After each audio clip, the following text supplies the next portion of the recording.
actually have to make sure The like bank was in trouble in the height of the banking turmoil. The Qatar Investment Authority, QIA, emerged as white knight investor and became the biggest shareholder. In March 2017, Qatar announced a $5 billion investment in Britain. Yourself. Prime It's all Minister me, this. Theresa May hailed the Script, economic trade voice, deal with the me. Gulf states I'm as speaking the out there. Brexit. I edited. The British Trade Minister, William Fox, said that the investment shows Qatar's faith in the British economy. He said, Qatar has been given a strong vote of confidence and faith in our economy.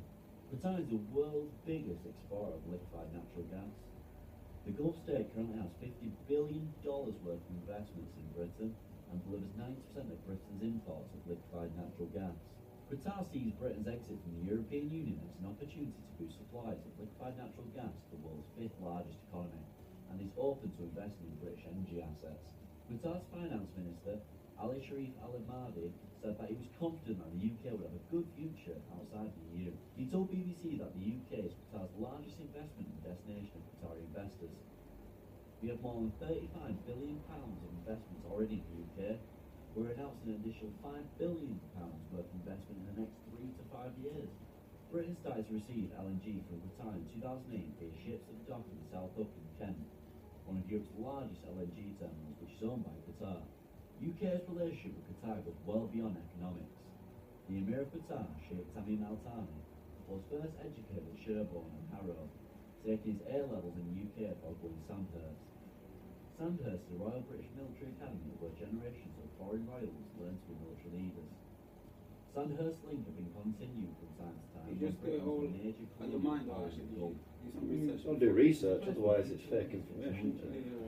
Sandhurst gives the UK Otherwise you're going to get reported, complaints, sometimes you get sued. So you're doing it, reading it, or actually? The UK gets all kinds Oh, I'm reading this. You're reading it? Country outside. Doesn't sound like I'm reading it though, does it? No, it sounds like you actually just punch above our ways. just come out of your mind. You have And people What you got to do who is spend the whole time point they of have it. connections to the main. Because if it sounds like you're reading, it's boring. Familiarity in politics.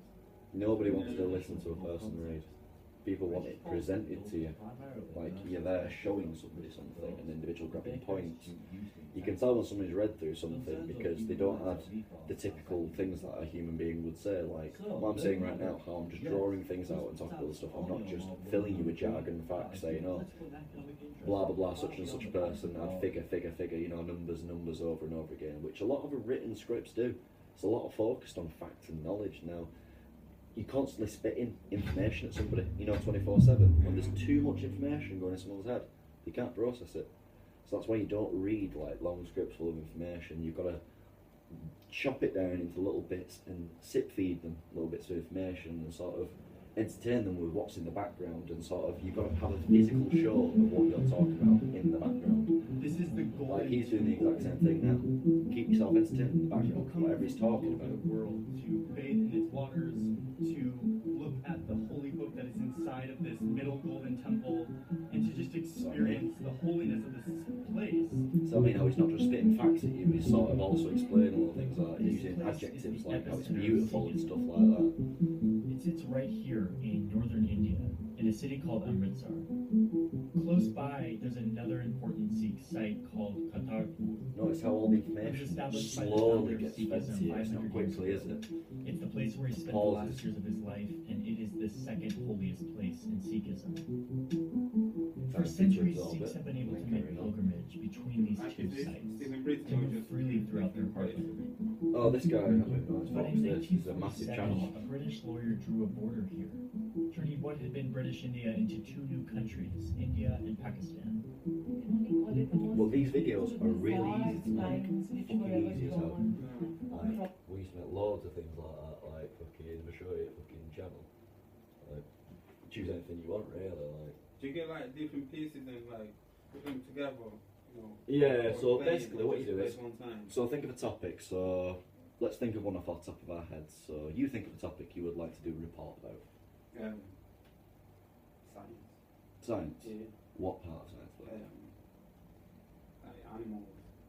Animal Like, science. yeah, like zoo. Let's talk about the psychological effects of animals in zoos, right? So say if we was to talk about that, first you'd be showing sort of explaining the area of where you're at, obviously, and explaining what it's for. Now you want to make sure everybody gets a good look at the entire area, like the walls and stuff like that, and making them feel like they actually are that animal. They can, you know, be put in the same shoes as that animal, you know what I mean? You've got to slowly drip feed the information, have build-ups and stuff like that. So, for example, you go, hi, today I'm over at a place that is known for one of its worst atrocities across the globe, you know what I mean? You'd say something like that oddly, and you'd be like, do you mean the worst atrocity in the globe? What could this be? You're intriguing them, so they're going to want to learn more. And then you'd say, if you look at these tall, high walls, you know what I mean, you'd imagine it's something of like a prison, but it's not a prison. Or is it? You know what I mean? Things like that. And then you'd talk about zoos each year end up killing like 50 animals and such and such. There you go. You've not said a single fact until that point, but you've drawn them in, you've shown them something, now they want to know more about it. That makes sense? Yeah, it does. Yeah. So that's the basis of it, generally is. And also making sure you can show what you're talking about in the background. Even if it's something harsh, like if I can go down to one of the videos I edited, I don't even know. Let's try and think. I do a lot of the war stuff, you see. It's